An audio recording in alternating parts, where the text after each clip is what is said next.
The boy had not eaten in 3 days, and Thomas Norris was beginning to believe the earth itself had turned against him. He stood in the doorway of his small clapboard house on the edge of Redemption, Texas, in the autumn of 1878, watching the dust devils spin lazy circles in the yard, and wondering what a man was supposed to do when his 6-year-old son looked right through him like he wasn't there at all. The house smelled of grief and burnt coffee, and the plate of cornbread Thomas had set on the table that morning sat untouched, hardening at the edges, exactly the way his heart felt most days now. His son's name was Jacob, and Jacob had not been the same since Clara died. Clara Norris had passed in July, taken by a fever that swept through Redemption County like a cruel joke from a god Thomas was having trouble believing in. She had been 31 years old and had smelled like lavender soap, and had laughed loud enough to rattle the kitchen window when something genuinely struck her funny. Jacob had been her shadow, her smallest and most devoted companion, and when they lowered her into the red Texas soil, the boy seemed to lower something of himself right down into that ground along with her. Thomas had tried everything a grieving widower and ranching man could think to try. He had cooked what he knew how to cook, which was not much beyond beans and cornbread and the occasional piece of salt pork. He had sat beside Jacob at the table and eaten his own portion with exaggerated enthusiasm, telling the boy the food was fine and good, and that his mother would want him to eat. Jacob had looked at him with those dark eyes, Clara's eyes, and said nothing. He had pushed the food around his plate with a spoon and eventually climbed down from his chair and gone to sit in the corner near the window where the afternoon light came through, hugging his knees to his chest. Thomas had ridden into town and spoken to Dr. Havelock, who was also the veterinarian and smelled permanently of horse liniment. The doctor had clapped Thomas on the shoulder and said that grief in children did strange things and that the boy would come around, that the body's hunger would eventually override the heart's sorrow. He had said it with the kind of practiced certainty that told Thomas the man wasn't entirely sure of it himself. Thomas had tried offering Jacob candy from the mercantile. He had tried letting the boy stay up past his bedtime in the hope that hunger and exhaustion combined would break through whatever wall the child had built. He had even, in a moment of desperate inspiration, asked old Mrs. Pickering from the church to come sit with Jacob and try to coax him to eat, but Mrs. Pickering had taken one look at the boy's hollow expression and burst into loud, honking sobs that upset Jacob considerably more than they comforted him. 3 days.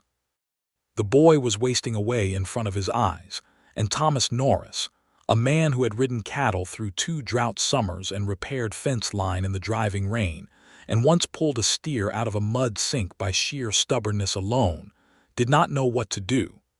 It was late afternoon on that 3rd day when he heard movement next door. The house next to his had been empty for most of the summer. It sat on the neighboring plot, which was a reasonable walk but close enough that you could hear someone on their porch if the wind was right. The previous occupants, a family named Holt, had packed up and gone west in the spring. The house had sat silent since then, its window shutters faded, and 2 of the porch steps badly in need of repair. But now there was smoke coming from the chimney. Thomas stepped off his own porch and stood in the yard with his thumbs hooked in his belt loops, studying that thin thread of smoke rising in the cooling air. He heard the sound of a door opening, heard the creak of the old porch boards, and then he heard something he had not heard coming from anywhere near his own property in many months. He heard someone humming. It was a soft, unhurried sound, a woman's voice carrying a melody he couldn't quite name, but that felt familiar in the way that certain sounds are familiar even when you've never heard them before. He took a few steps closer without quite meaning to, and then he stopped himself, because he was still in his own yard, and it was not his business who had moved into the Holt place. He went back inside and found Jacob exactly where he'd left him, curled near the window with his knees drawn up, staring at the late sunlight on the floorboards. "There's someone moved in next door," Thomas said, though he wasn't sure why he said it. Jacob didn't respond. Thomas sat down in the chair by the cold fireplace and looked at his son for a long, helpless moment, and then he picked up his hat from the side table and turned it in his hands and set it back down. The next morning, Thomas was out at the water pump before full sunrise, filling the trough for his 2 horses, when he heard the porch door next door creak open. He looked up from his work and saw a woman crossing the grass in his direction, and she was carrying something wrapped in a cloth, holding it carefully with both hands the way you hold something that is warm and that you want to keep warm. She was not what he expected, though he hadn't expected anything in particular. She was perhaps 28 or 29, he guessed, with dark brown hair that was pinned up but not very successfully, several strands of it falling loose around her face. She was wearing a plain dress the color of sage, and her boots were practical and well worn, and she walked with the kind of purposeful stride that told him she was not the sort of woman who spent much time hesitating. She stopped at the low fence that separated their properties and looked at him directly. She had brown eyes, warm-colored and steady, and a face that was handsome rather than delicate, a face built for weather and expression rather than for sitting in parlors. "You are the man next door," she said. It was not quite a question. "Thomas Norris," he said, and he put down the water bucket and came to the fence. "Nellie Barrett," she said. She extended the cloth-wrapped bundle slightly. "I made too much this morning. Corn porridge with a little honey and some dried apple worked into it. I have no idea what your tastes are, but I thought, if you have children, children tend to like sweet things in the morning." Thomas stared at her. He hadn't said a word to her, hadn't even known her name until 30 seconds ago, and here she stood with a pot of something warm at 7 in the morning as if this were the most ordinary thing in the world. "How did you know I have a child?" he asked. "I heard him crying 2 nights ago," she said simply. "Sound carries when the wind is low." Thomas felt something tighten in his chest, some combination of embarrassment and gratitude and a raw, exposed feeling he had not anticipated at the fence line on a Tuesday morning. He cleared his throat. "That's kind of you," he said. "I'll pay you for—" "No," she said, and she handed the pot over the fence. "There's nothing to pay. I just made too much." He took it from her. The pot was warm against his palms and smelled of honey and something cinnamon adjacent, and he realized suddenly that he hadn't smelled anything good in his kitchen in a very long time. "I'm sorry, Mrs. Barrett," he said, catching the word before he let the wrong one out. "Or is it Miss?" "Mrs.," she said. "I am a widow. My husband passed 14 months ago." She said it plainly, without apology or performance, as if she had said it enough times that the raw edge had worn smooth. "I came up from San Marcos. I needed a fresh start somewhere quieter." "I'm sorry for your loss," he said, because it was the right thing to say and also because he meant it. She looked at him with those steady eyes. "I am sorry for yours as well," she said. "I heard about your wife from the man at the mercantile when I came through yesterday for supplies. He told me about your boy." She paused. "I hope the porridge helps." She turned and walked back to her house, and Thomas stood at the fence for a moment longer than was strictly necessary before he carried the pot inside. Jacob was sitting at the table when he came in, which was unusual. The boy generally went straight to his corner by the window. He was watching the door with an expression that was not quite interest but was at least attention. Thomas set the pot on the table and lifted the cloth. The smell that came out of that pot was extraordinary. It was sweet and warm and deeply comforting, the smell of something made with care, and Thomas watched his son's nose twitch. Jacob leaned forward slightly, almost imperceptibly. "It's porridge," Thomas said. "The woman next door made it. Her name is Mrs. Barrett." Jacob said nothing, but his eyes were on the pot. Thomas ladled some into a bowl and set it in front of the boy. He sat down himself and watched without watching, turning his attention deliberately to his own coffee, giving the boy room. He heard the small sound of a spoon clicking against the ceramic bowl. He heard the tentative intake of breath. And then he heard the sound of a child eating, unhurried and quiet but undeniably eating, and Thomas had to look out the window because something was happening in his chest that he was not prepared to manage in front of anyone, including his 6-year-old son. Jacob ate the whole bowl. Thomas sat very still for a long moment after that. Then he got up, washed the bowl, and went out to the barn to work, and he cried for a little while leaning against the rough wood of the stall wall, with his horses looking at him in that mild, uncurious way horses have, and he was glad no one was there to see it. That afternoon, he washed the pot and walked next door. Nellie Barrett was on her porch with a mending basket in her lap and a needle threaded between her fingers. She looked up when she heard him coming. "He ate it," Thomas said. "He held out the clean pot. The whole bowl. He hasn't eaten in 3 days." Nellie set down her mending. Something moved across her face, a quiet, private kind of relief that told him she had actually been hoping for this outcome and hadn't been entirely certain of it. "Good," she said. "I want to thank you properly," Thomas said. "I don't know how." "You don't need to," she said. "I know I don't need to," he said. "I want to." She looked at him for a moment, studying him the way you study someone when you're deciding something. "Is he still eating tonight?" she asked. "I don't know," he admitted. "He ate this morning and then he went back to his corner. He does that. He sits near the window. Grief is like that," she said. "It comes and goes. You can't expect it to resolve in a straight line." She said it with the authority of someone who knew. "I suppose you know that well enough," Thomas said. "I do," she said. He stood there on the bottom step of her porch holding the empty pot and not quite leaving, which was unusual for him because he was not, by nature, a man who lingered. He was practical and purposeful, and economy of motion was something he prided himself on.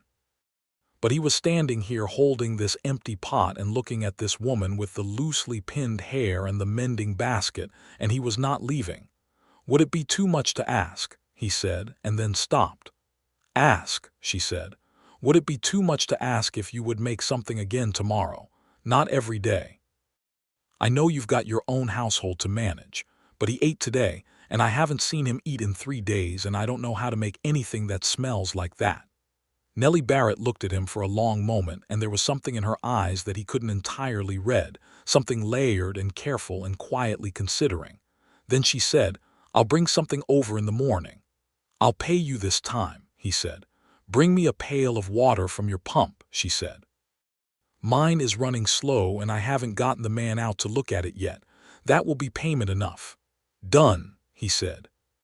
He walked back to his own house with the empty pot, and for the first time in a long time, he was already thinking about tomorrow morning. Nellie brought cornbread the next day, golden and slightly sweet, made with a technique that produced a crust on the bottom that had just the right amount of give. She also brought a small jar of sorghum for spreading. She left it at the fence rather than bringing it to the door, but Thomas was at the fence waiting because he'd watched for her from the kitchen window while he made his coffee. Jacob ate 2 pieces. Thomas brought Nellie 3 pails of water that afternoon and spent 20 minutes looking at her pump, which he determined needed a new washer in the valve, something he could fix in under an hour with the right materials, which he had in his barn. He fixed it the following morning before she was up, and when she opened her door and worked the pump handle and found it running clean and strong, he was already back at his own property starting his day, and he heard her laugh to herself from across the fence, a short, bright sound of pleased surprise. She brought over a pot of beef and vegetable soup that day. She told him she had bought the beef bone from the butcher in town and simmered it for hours the night before, and that the marrow in the bone was what gave it that depth. She said her mother had taught her to make soup that way. Jacob ate an entire bowl of soup and asked, with his small, solemn voice, whether there was more. Thomas felt like he might float right off the ground.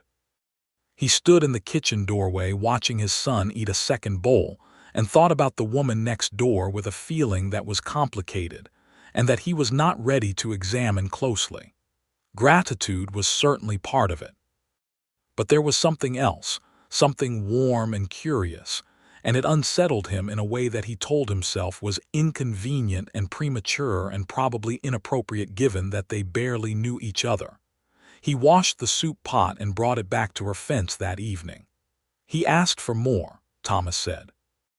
Nellie was standing on her porch in the early evening light, and she pressed her hand briefly to her mouth, and the expression on her face was so unguarded that Thomas felt he had seen something genuine and private and precious. "That is very good," she said. "That is really very good, Mr. Norris." "Thomas," he said. "If we're going to keep doing this, you should call me Thomas." She looked at him. The evening was soft around them, the sky going copper and pink above the flat Texas horizon, and the air smelled of dust and mesquite and something floral he couldn't name. "Nellie, then," she said. "Nellie," he said, and she smiled, and it was the first time he'd seen her smile fully, and it changed her face entirely. He walked back to his house, and he thought about that smile all the way there. The weeks that followed had a rhythm to them, a pattern that established itself so naturally that Thomas only noticed it in retrospect. Nellie brought something over in the mornings, a pot of porridge or cornbread or sometimes a savory egg dish she'd made in her cast iron, and Thomas filled her water pail and carried it over, and they stood at the fence or on her porch for a little while and talked. At first the conversation was practical. The pump, the state of the road into town, whether the mercantile owner, a round man named Pruitt, had gotten the flour shipment in yet, whether the autumn was going to be dry or not. But then the conversations began to run longer, and the topics shifted. She told him about her husband, Robert Barrett, who had been a decent man and a struggling farmer down in San Marcos, and who had died of a heart failure that came suddenly and without warning one morning in the field. She had been 27. She had buried him and spent 6 months trying to work the farm alone before accepting that she could not do it, not with the land the way it was and the debts the way they were, and she had sold what she could and come north to start again. She said all of this without self-pity, which Thomas found both admirable and quietly heartbreaking. He told her about Clara, which was harder. Clara had been his whole plan, the person he'd built everything around. When you lose the person your entire plan was constructed for, you have to figure out not just how to grieve them, but how to rebuild the purpose of everything you were doing. He told Nellie this, and she nodded as if she understood it precisely and completely. "You stop knowing what you're working toward," she said. "Yes," he said. "That's exactly it." They were on her porch when he said this, sitting in the 2 chairs she'd positioned there, the October air crisp and good around them. He had brought Jacob with him for the first time that day, because the boy had asked about the lady next door who made the soup. He'd actually asked. He had initiated a conversation, which was something he had barely done since Clara died, and Thomas had felt the significance of it like a physical thing. Jacob sat on the top porch step and looked at Nellie with his dark, serious eyes, and Nellie met his gaze without fuss or excessive warmth, which was the exact right thing to do with a grieving child who had been handled carefully by too many well-meaning adults. She didn't coo at him or tell him how sad it all was.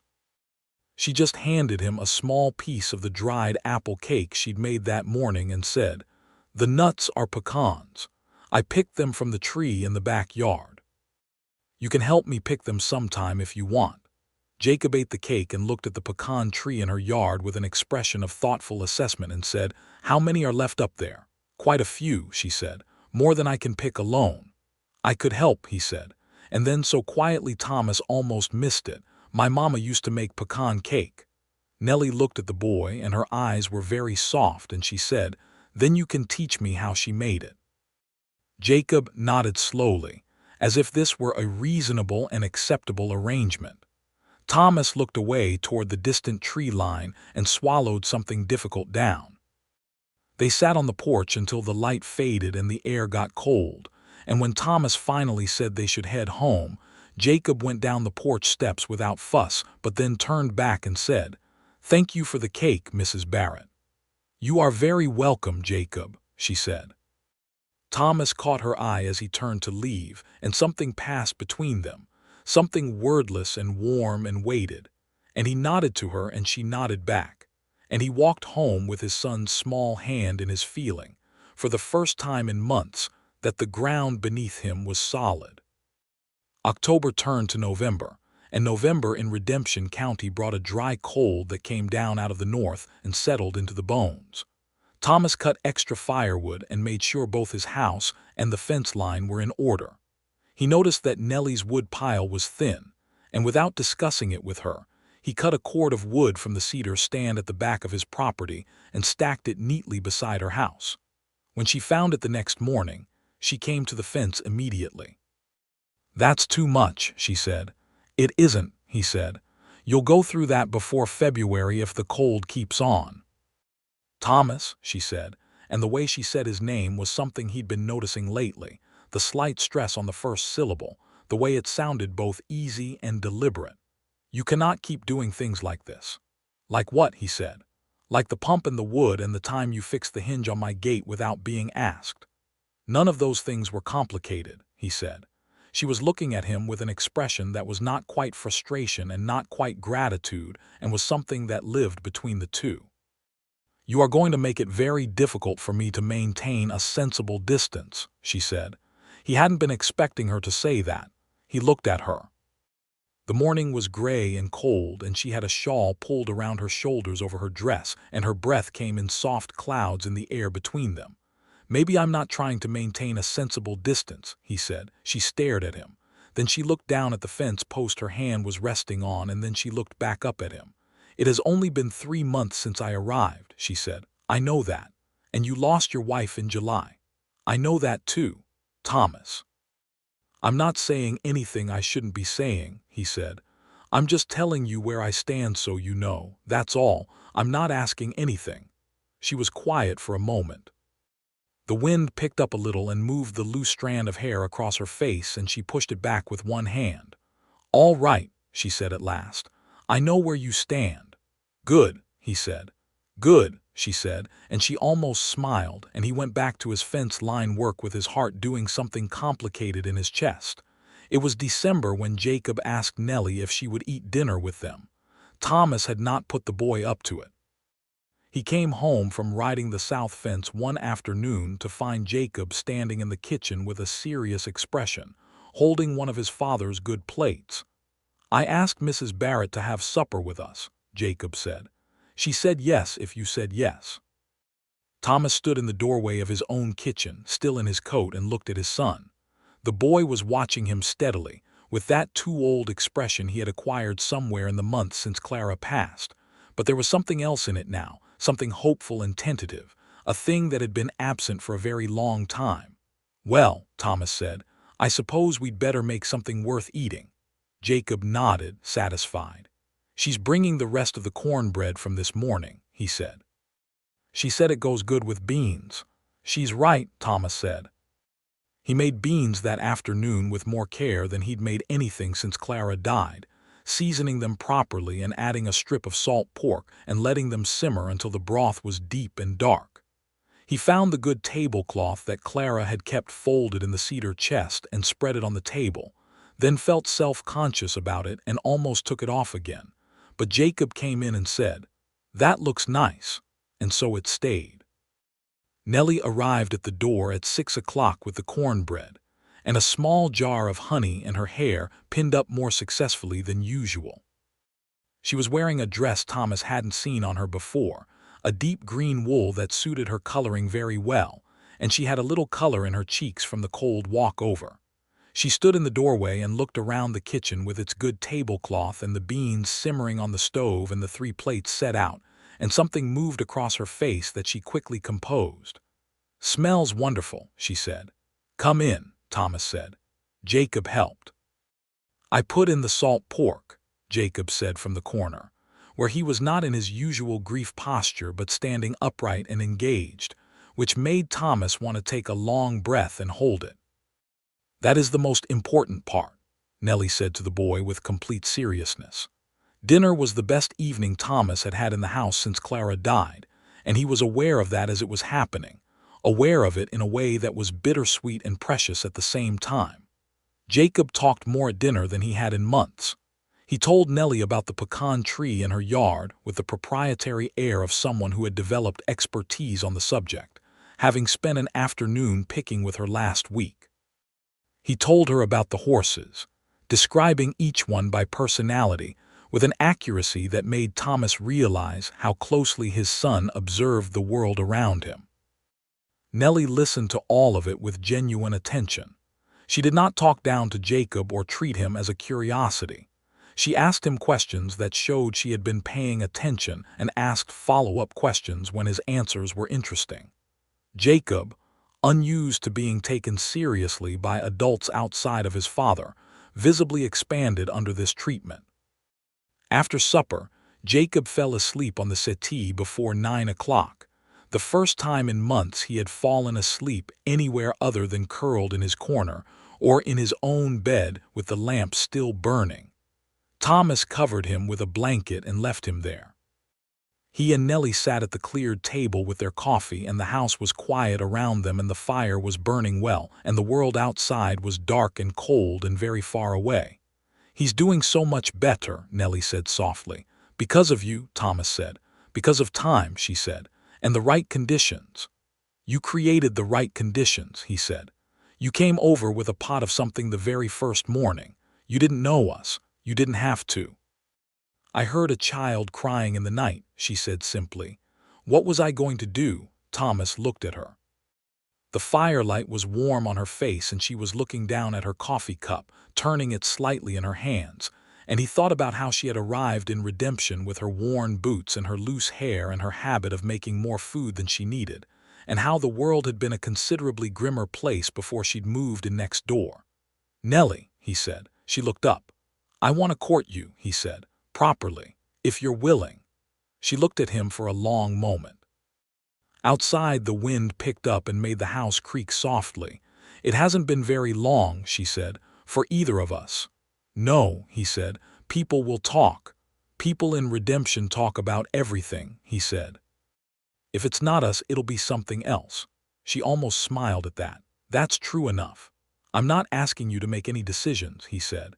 "I'm asking if you'd let me call on you properly, take you to Sunday service and walk with you and be straightforward with you about what I'm thinking instead of fixing your pump without saying why." She laughed at that, a real laugh, short and bright, and the sound of it did something to the room, made it warmer and larger at once. "You are very honest," she said. "I try to be," he said. She set down her coffee cup and looked at him with those steady brown eyes. "Yes," she said. "You can court me," Thomas breathed. "Thank you," he said. "Don't thank me," she said. "Just keep being honest."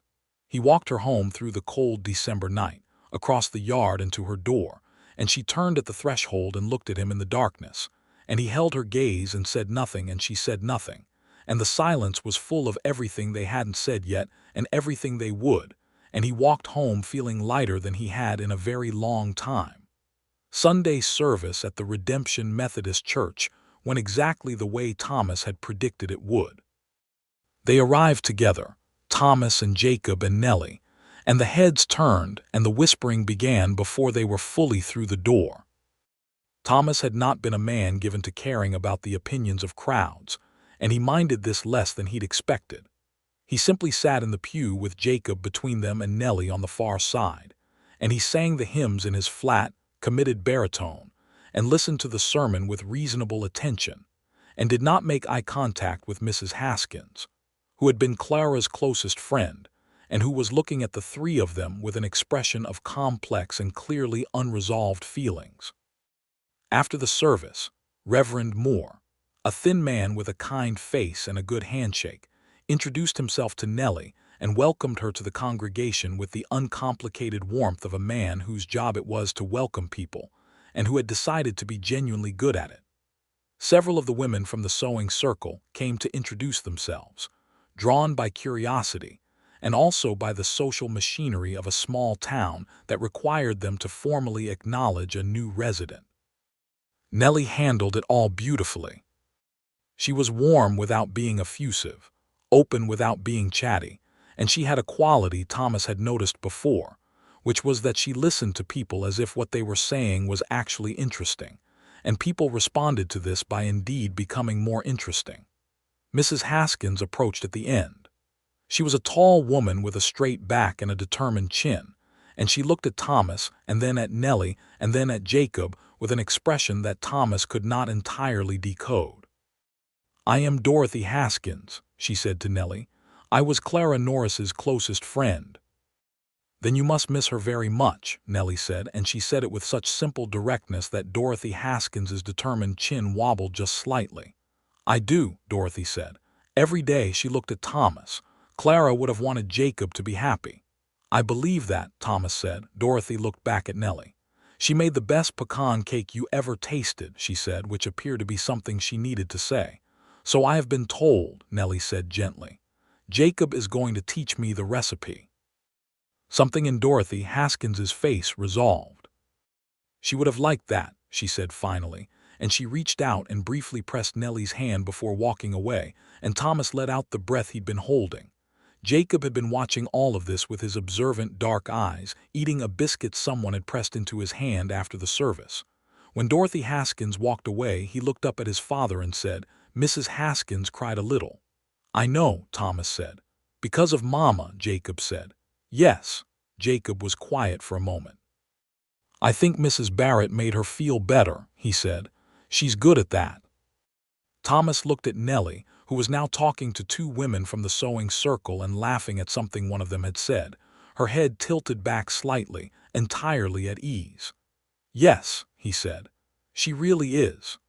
December turned to January, and January brought the kind of cold that settled into the ground and stayed there, hard and unyielding. Thomas had extra work to do keeping the livestock comfortable, breaking ice on the water troughs in the mornings, and making sure the barn was properly sealed against the drafts. Nellie still brought things over most mornings, though the routine had shifted from charity to something more mutual and ongoing. Some mornings she brought porridge or bread or a pot of whatever she'd been making for herself anyway, and Thomas had started leaving a portion of whatever he'd hunted or gathered at her fence, a pair of quail when he'd been out hunting, a length of venison when the hunt had been good, firewood replenished when he noticed her stack getting low. Jacob had begun going to Nellie's house on his own. Not always, and not every day, but sometimes after school, which had resumed in November with a new schoolteacher who had come from Dallas and was apparently very demanding about arithmetic. Jacob would walk the path to Nellie's rather than waiting for his father to get in from the fence work. Thomas had discovered this one afternoon when he'd come home to an empty house and found his son at Nellie's kitchen table doing his arithmetic lessons with Nellie reading nearby.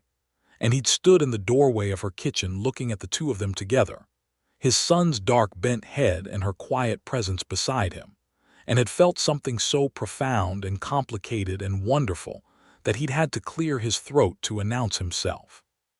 "He arrived about an hour ago," Nellie said without looking up from her book. "He said you knew he was coming." "He did not tell me that," Thomas said, directing this at his son. Jacob kept his eyes on his arithmetic paper. "I thought you might say no," he said. "I wouldn't have said no," Thomas said. "I know," Jacob said, "but I thought you might think about it too long." Nellie's shoulders moved in a suppressed laugh, and Thomas gave up being stern and took off his coat and sat down at the table and looked at Jacob's arithmetic paper and tried to remember how long division worked. There were evenings when Thomas came to sit on Nellie's porch, even after Jacob had been sent to bed, and they would sit in the cold in their coats and talk. She told him more about her life, about growing up in East Texas in a small house with 3 sisters, and a father who was a carpenter and a mother who gardened with the seriousness of someone building a cathedral. She told him how she'd married Robert when she was 24, believing in the farm and the future they'd planned, and how those plans had crumbled so gradually she almost hadn't noticed until they were entirely gone. He told her about growing up in this part of the state, learning to work cattle from his father, the years he'd spent before coming to Redemption, the brief and difficult time he'd worked for a cattle outfit up north that had been run by a man whose treatment of both his men and his animals Thomas had found deeply troubling. He told her how he'd come to Redemption with enough money saved to put a down payment on his 30 acres and his modest house, and how he'd met Clara at a church social and married her the following spring, and how the decade between then and now had been mostly good and then suddenly, catastrophically not. "Do you ever resent it?" she asked one evening. "The way it ended, after everything you built?" Thomas was quiet for a moment.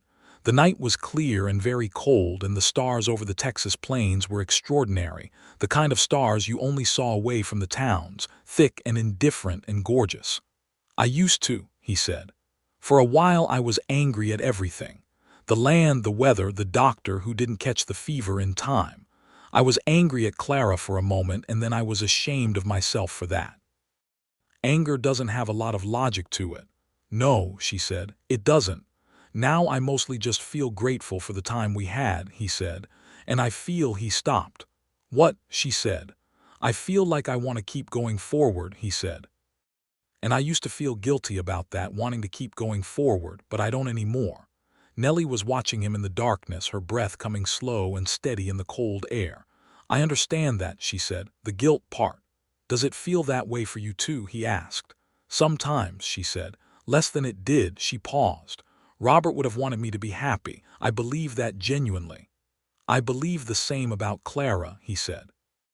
They sat in the cold for another hour, talking about smaller things, books and the price of flour, and whether the new schoolteacher was actually as demanding as Jacob claimed. And when Thomas finally said goodnight and walked back across the frost-stiff yard to his house, he was thinking about how different this was from anything he'd expected his life to look like at this point, and how it was not a worse version of what he'd hoped for, but a different version, one that still had warmth in it, and people in it, and the prospect of tomorrow in it. February arrived, and with it, a stretch of cold, rainy weather that kept everyone close to their fires, and Thomas found excuses to be at Nellie's more often than was strictly necessary, helping with small repairs, a loose window frame one afternoon, a shelf that needed remounting another day. He told himself it was practical. He was aware that it was also not entirely practical. They were both being careful with each other in a way that was becoming increasingly difficult to sustain. One rainy afternoon, he was in her kitchen rehanging the shelf while Jacob drew pictures at the table, and Nellie was standing on a step stool holding the shelf in place for him while he worked the screws. And the rain was loud on the roof, and she was close, closer than was strictly necessary for the shelf rehanging operation. And when he turned to say something to her about the level, they were 4 inches apart, and neither of them moved away. She was looking at him with her brown eyes, and her breath came a little faster than normal, and his certainly did. And Jacob said from the table, very casually, "Are you going to kiss her, Pa?" They both turned to look at the boy, who was focused on his drawing with an expression of elaborate unconcern. "Jacob," Thomas said, "Billy Pearson at school says when a man stands that close to a lady, it usually means he's going to kiss her," Jacob said. "Billy Pearson knows about things like that because his older brother told him." "Billy Pearson's older brother is 14, Thomas said. "He still knows things," Jacob said philosophically and kept drawing. Nellie made a sound that was very much like a laugh, and Thomas looked at her, and she was trying not to smile and failing, and the shelf was still in her hands, and he said, "Hold it steady," and finished the screws, and she stepped down from the stool and set the shelf level straight, and he put his tools away, and she made coffee, and nothing else was said about kissing. But the air in the kitchen was different for the rest of the afternoon, warmer and charged with something that had been named now, even if only by a 6-year-old consulting the authority of Billy Pearson's brother. It was a Saturday in late February when it happened properly. Thomas had come over in the early evening to return a book she'd lent him, a novel she'd brought from San Marcos that she'd said she thought he'd like, and he had liked it, had read it in small portions each evening by the lamp after Jacob went to bed. He brought it back, and they sat in her front room, and he told her what he'd thought about it, what parts he'd found true and what parts had seemed stretched, and she argued with him pleasantly about one of the characters, saying he had misread the woman's motivations, and he argued back, and the conversation became animated and very enjoyable. When the evening got late and Jacob was already asleep next door, Thomas stood to leave and Nellie walked him to the door. The rain had stopped and left the night clean and cold and everything smelled new. He stood at the threshold and looked at her and said, "I meant what I said in December." "I know you did," she said. "I've been patient," he said, "and I'll keep being patient for as long as you need. But I want you to know, Thomas," she said. "What?" "Stop talking," she said, and she stepped forward and kissed him. It was not a long kiss, and it was not elaborate, but it was deliberate and warm and very real. And when she stepped back, he was looking at her with an expression that he was aware was probably extremely undignified and didn't particularly care. "Well," he said. "Well," she said, and she was looking at him with those steady eyes that were not steady at all right now, that had something bright and uncertain and alive in them. "I'll see you in the morning," he said. "I'll have porridge," she said. He walked home through the cold, clean night with his heart in a state that he hadn't experienced since he was a very young man. And he stood on his own porch for a minute in the cold before going in, looking up at the stars, and he did not feel guilty at all, and that felt like something very important. Spring came to Redemption County with its particular combination of beauty and chaos, the wildflowers coming up along the road, and the creek running high from the snowmelt up north, and the cattle restless in the new warmth. Thomas was working longer days as the season demanded, mending fence and moving stock, and dealing with the 100 small emergencies that a working ranch produced in the spring thaw.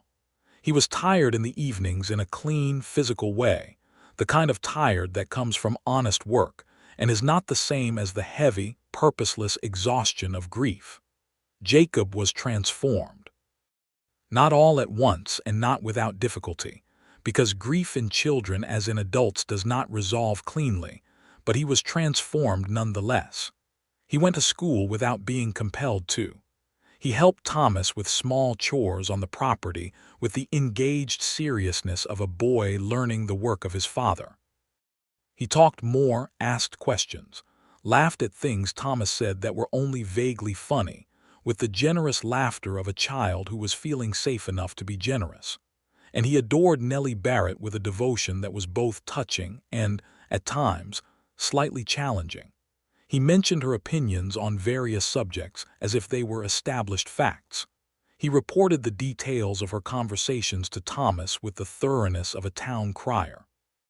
He presented her with an irregular bouquet of wildflowers in April that he had picked himself from the south pasture, arranging them in his small fist with great care and solemnity. And Nellie had put them in a glass jar on her kitchen table and told him they were the most handsome flowers she'd ever had. And Jacob had not been able to look at her for the next 10 minutes because he was too pleased. Thomas and Nellie were together in the way that two people are together in a small town in 1879, which meant that everyone knew and most people approved, and a few people were still working through their feelings about it. And the process of being together was conducted in the full visibility of a community that had strong opinions about everything. He called on her officially, walking her to Sunday service and to the occasional social event in town. He sat on her porch in the evenings.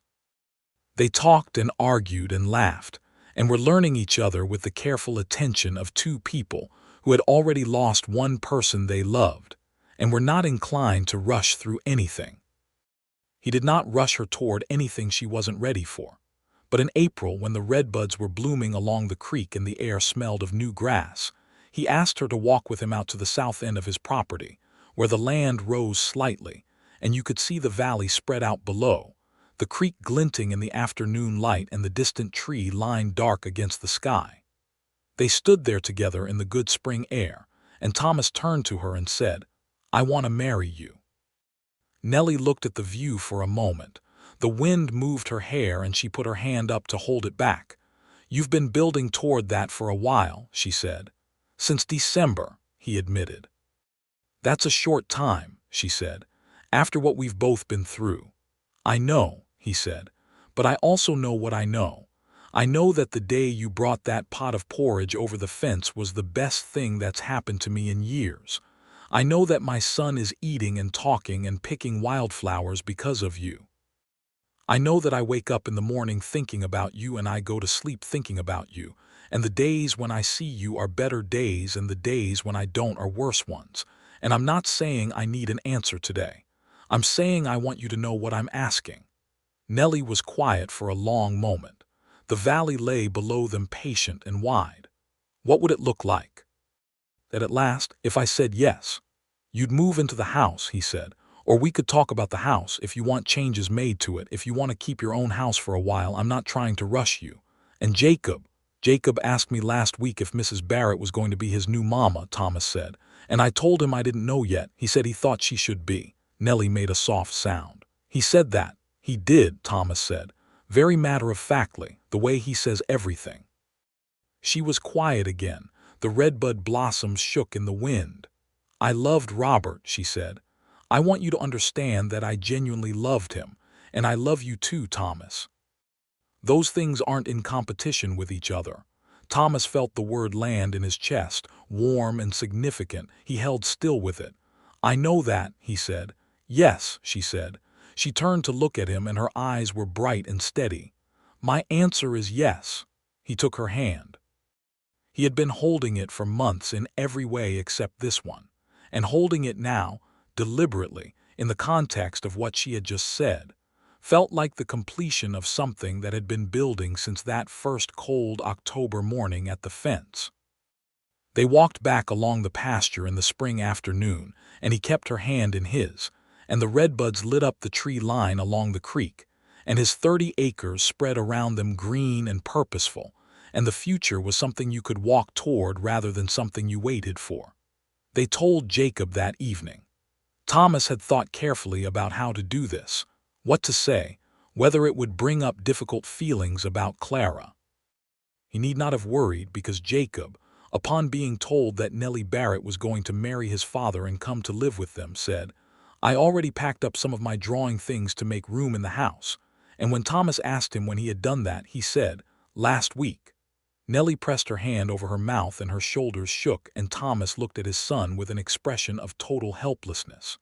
"You did that last week," Thomas said. "I thought she was going to say yes," Jacob said calmly. "How did you know that?" Thomas asked. Jacob looked at both of them as if this were an extremely obvious question. "Because you made her laugh all the time," he said. "Mama used to say that if a man makes a woman laugh all the time, she's going to keep him." Thomas and Nellie looked at each other. "Clara said that?" Nellie asked. "She said it to Mrs. Haskins once," Jacob said. "I heard her through the window." Thomas stood there in his kitchen with his 6-year-old son and his future wife, and felt the past and the present existing alongside each other in the room, not in competition, but in a kind of layered wholeness that was more honest than any version of things that tried to keep them separate. "Your mother was very wise," Nellie said to Jacob. "I know," Jacob said. "Are we having supper?" They were married in June of 1879 at the Redemption Methodist Church, with Reverend Moore officiating and Dorothy Haskins in the front pew looking carefully composed and occasionally less composed. Jacob stood beside his father in a new suit that Thomas had paid considerably more for than he normally would have paid for any item of clothing, and Jacob wore it with the gravity of someone who understood the occasion. Nellie came down the short aisle and addressed the color of cream with a small spray of wildflowers at her waist, the same red clover and Indian paintbrush that grew in the south pasture, and Thomas watched her come toward him with a feeling so complete and full that he wasn't sure his chest could properly contain it. He had not expected this, any of this. He had not expected that a woman with a pot of something warm would cross a fence and give him back his son's appetite, and in the process, make him understand that it was possible to love twice without it diminishing either time. He took her hand at the front of the church, and she looked at him and smiled, that full smile that changed her whole face. And Reverend Moore said the words, and they said their own words back. And when Thomas kissed his bride, the congregation made the small, warm sounds of people who had come to root for something and were watching it come good. The summer that followed their wedding, was the kind of summer that Thomas thought about in later years with a particular quality of warmth and clarity, as if the memory of it were lit differently from the memories on either side of it. The house was different with Nellie in it, not just in the practical ways, though those were considerable, the food that was always good and the house that was properly cleaned and the sound of someone else moving around in the rooms when he came in from outside. It was different in a deeper way, in the way that a house that has been a place of survival becomes a home again. Jacob thrived. There was no other word for it. He grew 3 inches over that summer, and his teacher at school sent word that he was the best reader in his class, and that his arithmetic had improved substantially. And Jacob reported all of this with the muted pride of someone who is pleased, but doesn't want to make too much of it. He followed Nellie around the kitchen learning to cook with the same intensity with which he had followed his mother, and Nellie taught him with the same patience and directness she applied to everything. By August, he could make cornbread on his own and was working on biscuits. Thomas watched his son learn to make cornbread in his kitchen one Saturday morning and thought about that first October morning at the fence with the pot of honey porridge, and the distance between that morning and this one felt enormous and also very short. He came up behind Nellie at the stove and put his arms around her from behind, and she leaned back against him briefly, and Jacob looked at them and said, "Pa, you're going to make her spill the gravy." "The gravy will survive," Thomas said.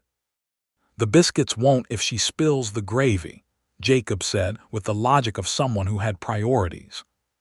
Thomas laughed and stepped back, and Nellie gave him a look over her shoulder that was warm and amused and private, the particular look that had become their own language over the months, and he went and sat at the table and watched his family make breakfast and felt, with a fullness that was almost too much to hold, that he was an extraordinarily lucky man. In the fall of 1879, Nellie told him she was expecting. She told him on a Tuesday morning while Jacob was at school and Thomas was in from the field for coffee, and she set his coffee cup on the table and sat down across from him and said, "I need to tell you something," in the tone of someone who has been carrying news and has decided the time has come. He listened to what she said, and then he sat very still for a moment, and then he got up and came around the table and pulled her to her feet and held her, just held her, with his face against her hair, not saying anything. "Thomas," she said against his shoulder. "Sorry," he said. He stopped. "Happy," she offered. "I don't know if that word is large enough," he said. She laughed softly against his shoulder. He held her a little tighter. They told Jacob that evening. Jacob's response was to sit quietly for a moment processing and then to say, "Is it going to be a boy or a girl?" "We won't know until the baby comes," Thomas said. "When does it come?" Jacob asked. "Sometime in the spring," Nellie said. Jacob nodded thoughtfully. "If it's a boy," he said, "can I name him?" "That will be a conversation," Thomas said. "I was thinking William," Jacob said. "After Grandpa Norris."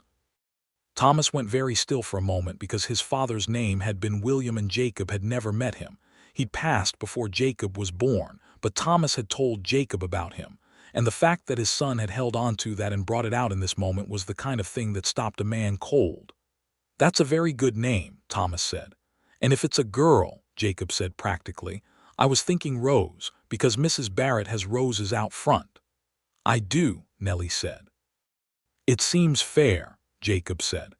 Thomas looked at Nellie and she looked at him, and they both looked at their son with a helpless kind of love that a person doesn't really have words for. "Those are both excellent names," Nellie said. "Good," Jacob said. "I'm glad we sorted that out." The winter of 1879 into 1880 was quiet and purposeful. Thomas worked on expanding the house, adding a proper second bedroom and widening the kitchen, working on it in the shorter days when the field work allowed, and sometimes enlisting the help of Hector Ruiz, a Mexican carpenter who had settled in Redemption 2 years back and whose work was excellent and whose company Thomas had always enjoyed. Hector had strong opinions about window placement and structural soundness, and working with him was both instructive and occasionally argumentative, which was the kind of work Thomas liked best. Nellie moved through her pregnancy with the pragmatic steadiness she brought to everything. She was sick in the mornings for a while, and she was tired in the afternoons, and she did not complain about either of these things except to report them factually when Thomas asked. She kept up her routines, her cooking and her reading and her long walks in the afternoon that she said were necessary for her mental constitution, and that Thomas had eventually stopped trying to curtail, accepting that Nellie Barrett Norris was going to walk as far as she wanted regardless of his concerns.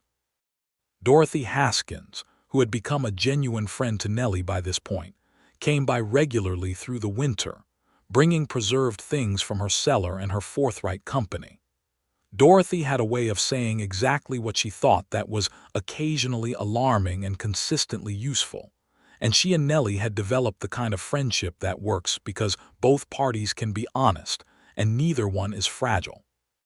Thomas had come home one afternoon to find them arguing pleasantly about something to do with the church auxiliary, and he had turned right back around and gone to check on the horses, because walking into that conversation seemed inadvisable. On a morning in the middle of March 1880, when the first early wildflowers were coming up along the creek, and the air had that thin, premature warmth of early Texas spring, Nellie went into labor. Thomas rode to get Dr. Havelock, who despite smelling of horse liniment was actually a competent man in a medical emergency, and who arrived with his bag and his steady manner, and told Thomas to go wait outside, which Thomas did, for the most agonizing 2 hours of his life, sitting on the front porch with his hat in his hands, while inside the house the sounds of effort and pain, and Dr. Havelock's calm instructions were intermittently audible. Jacob sat beside him on the porch. He had come home from school to find the situation underway and had been told to sit quietly, which he had done, leaning against his father's arm with the warm weight of a child who understands that something important is happening and has decided that proximity is the right response. They sat together and waited. Dorothy Haskins arrived shortly before the end, having heard from someone in town, and she went straight inside without asking permission, and Thomas heard her voice join the others inside, competent and assured, and he was grateful for it. The baby arrived in the middle of the afternoon. Dr. Havelock opened the front door and said, "You have a son, Thomas, a big healthy one." "Nellie is fine, both of them are fine." Thomas sat very still for a moment, then he stood up. Jacob stood up beside him. "Can we go in?" he asked. "Let your father go first," the doctor said. Thomas walked into the bedroom, and Nellie was there in the bed, tired and flushed and extraordinary, and she was holding a wrapped bundle that was making small, irregular sounds of exploration and discovery, and she looked up at Thomas when he came through the door with an expression so open and full that he had to stop walking for a second just to be able to look at her without coming apart. "Come and see him," she said. He sat on the edge of the bed, and she put the bundle in the crook of his arm, and he looked down at the face of his new son, red and small and squinting and absolutely perfect, and he felt the world reorganize itself around this new center. "He looks like you," Nellie said. "That's unfortunate," Thomas said, and she laughed, and the laugh was tired but real and full. "He's going to need a name," she said. Thomas looked up at her, and then he looked at the door, where Jacob was standing, having come in behind him, waiting his turn with an expression of concentrated hope. "Come here, Jacob," Thomas said. Jacob came and stood beside the bed and looked at the baby with the focused intensity of someone conducting a thorough assessment. "This is your brother," Thomas said. Jacob was quiet for a moment. "Is his name William?" he asked. "If that's still what you want," Thomas said. Jacob looked at the baby. The baby appeared to look back or do whatever it is that brand new persons do with their unfocused eyes. "William Norris," Jacob said, as if trying it on for size. "Will," he added, "for short." "Will," Nellie said. "I like that." Jacob reached out and put one small finger very gently against the baby's cheek. The baby turned his head toward it with the blind instinct of new life, and Jacob went very still with wonder. "He knows I'm here," Jacob whispered. "Of course he does," Nellie said softly. You're his brother." Thomas sat on the edge of the bed with his wife and his 2 sons, and the spring afternoon coming through the window in long golden bars of light, and he thought about October and a fence and a pot of honey porridge, and all the distance between that morning and this one, and all the things that had been made and unmade and remade in that distance, and he was grateful for every single step of it. The spring passed into summer, and Will Norris grew at the alarming pace of healthy babies, filling out and gaining substance and opinions and a considerable volume of voice. He was a cheerful, demanding infant who slept when he chose and woke when he chose, and regarded the world with Thomas's dark eyes and Nellie's particular expression of considering assessment, as if he were taking in information, and would render a verdict when he had sufficient data. Jacob was devoted to his brother with the total commitment of an older child who has been given responsibility and found it suits him. He held Will with competent seriousness and reported his brother's various developmental achievements to his parents with the thoroughness of a correspondent filing dispatches. He could make Will laugh before anyone else could, a secret knowledge he deployed with the judicious satisfaction of someone who holds something valuable. Nellie recovered from the birth with her characteristic pragmatic efficiency, resuming her garden and her long walks and her kitchen operations within what Thomas thought was a very short time, but which she indicated was entirely appropriate.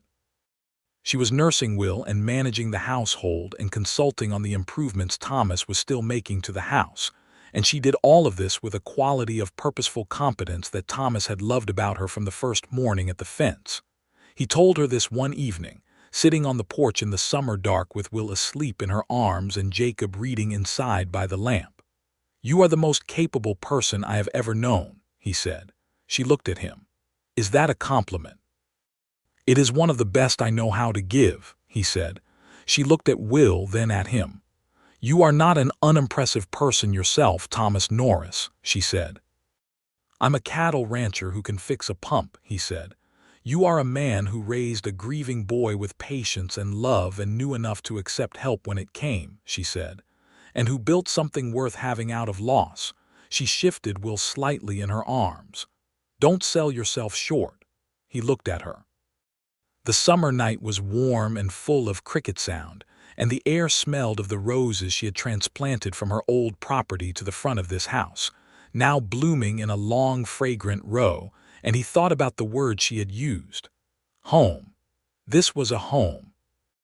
It had been a house before, a house he'd built with Clara and that he'd been inhabiting without purpose for months, and now it was a home again, and the transformation had started with a pot of something warm left at a fence by a woman who heard a child crying in the night and thought that was her business. "You saved us, you know," he said. "I brought porridge," she said. "You brought everything," he said. She looked at him for a long moment, and the expression on her face was soft and clear and entirely without pretense. "You made it easy to," she said. "That matters." He reached over and took her free hand, the one that wasn't supporting Will, and held it, and they sat on the porch in the summer dark with the roses sending their scent through the warm air and the lamplight warm in the window behind them, and neither of them said anything for a while, because there was nothing that needed saying. In the fall of 1880, Thomas officially registered an additional 15 acres of land adjacent to his existing 30. Having saved enough through the good years of cattle work to expand the operation.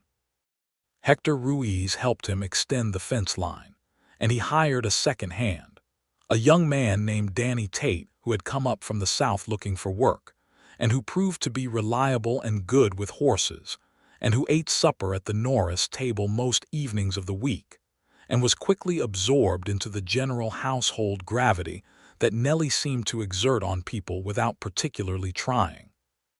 Danny was 22 and very earnest and slightly in awe of Nellie, in the way that young men often are of women who run their households with quiet authority, and he was also good with Jacob and patient with Will, and Thomas had decided early on that he was a keeper.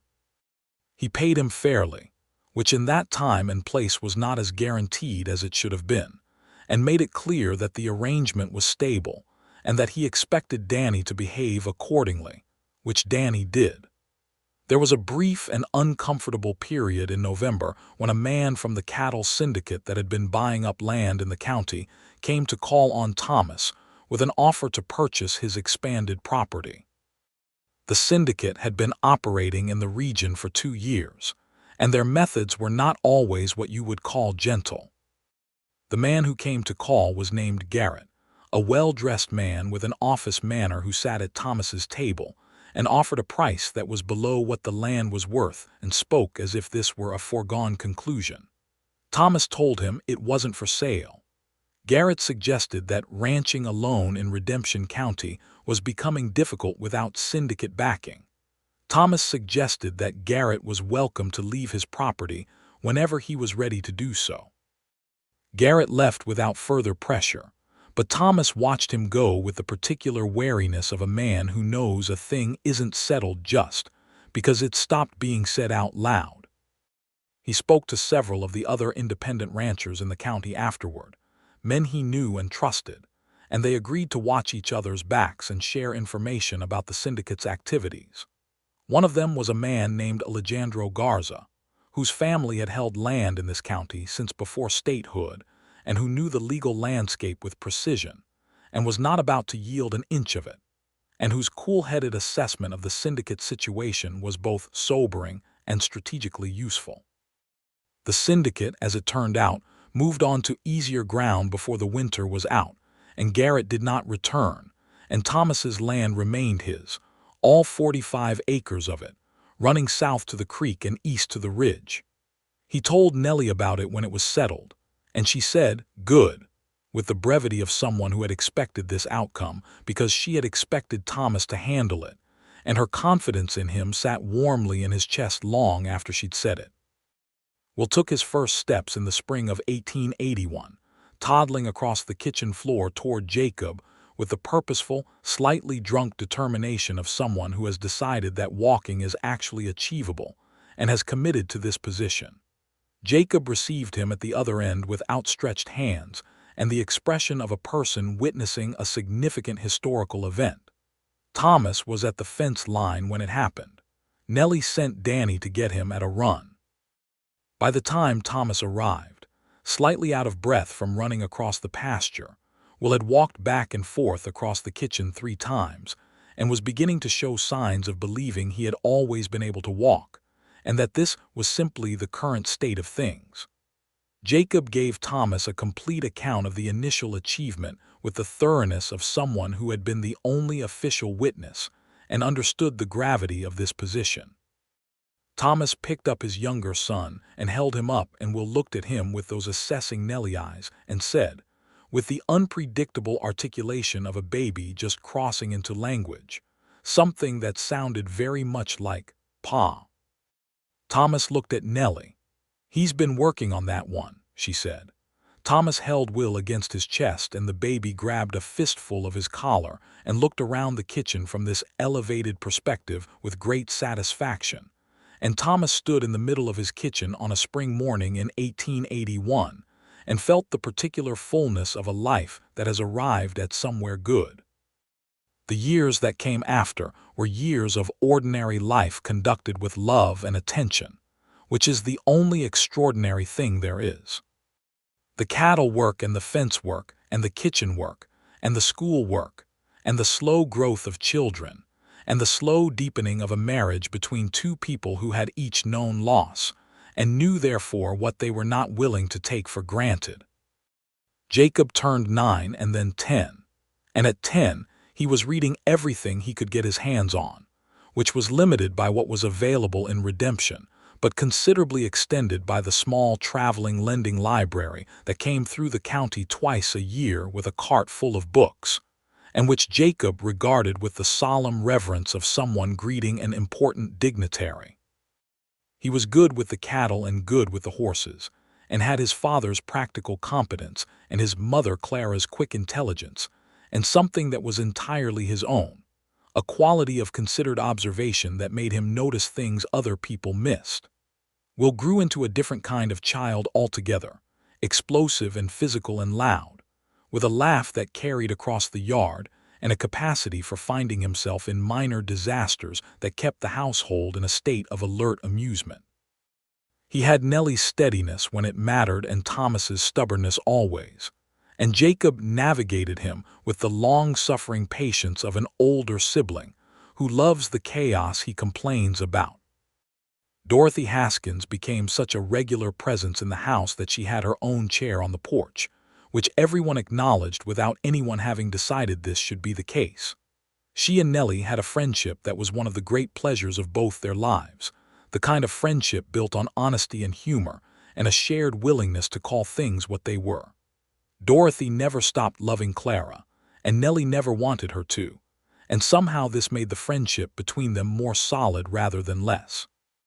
In the summer of 1882, Nellie told Thomas she was expecting again. She told him the same way she'd told him the first time, sitting across the table with her coffee, and this time Thomas didn't sit still. He got up immediately and pulled her to her feet, and she laughed at him for being predictable, and he said he'd be predictable about this particular thing every single time. She said that seemed reasonable. The baby arrived in February of 1883, early in the morning, in the bedroom that Thomas had twice expanded, and that now had good windows on two sides, and the quality of light that Nellie had said when they first discussed the renovation that she had always wanted in a bedroom. Dr. Havelock came and Dorothy Haskins came, and this time Thomas was allowed to stay in the house, if not in the room, and he sat in the kitchen with Danny and Jacob and Will, who was 3 and only approximately understanding what was happening but very certain that he wanted to stay up. The baby arrived with less drama than her brother had, coming into the world in the gray February dawn with a matter-of-fact efficiency that Dr. Havelock said was a mercy. A girl.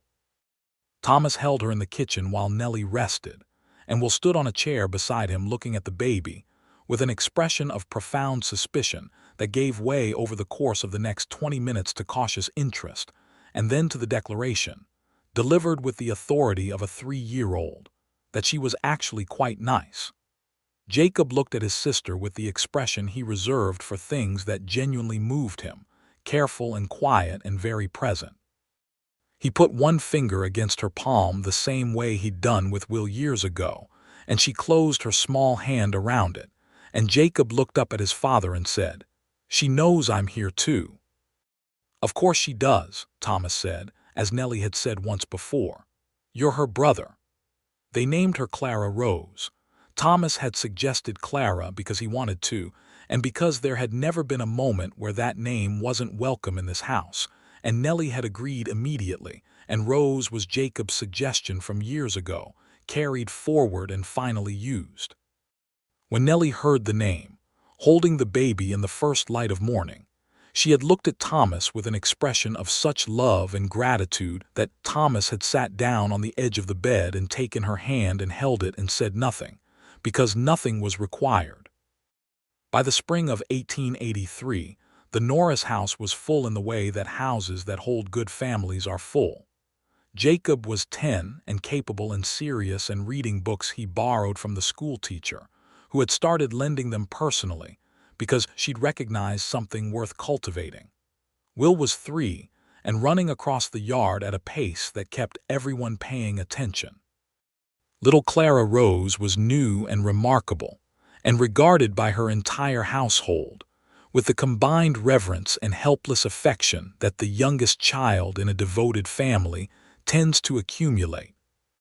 Thomas expanded the cattle operation that year, taking on Danny as a full partner in the work rather than a hired hand, a distinction that mattered both practically and in the way it changed what the work meant to Danny, who had come to redemption with nothing and found something worth building.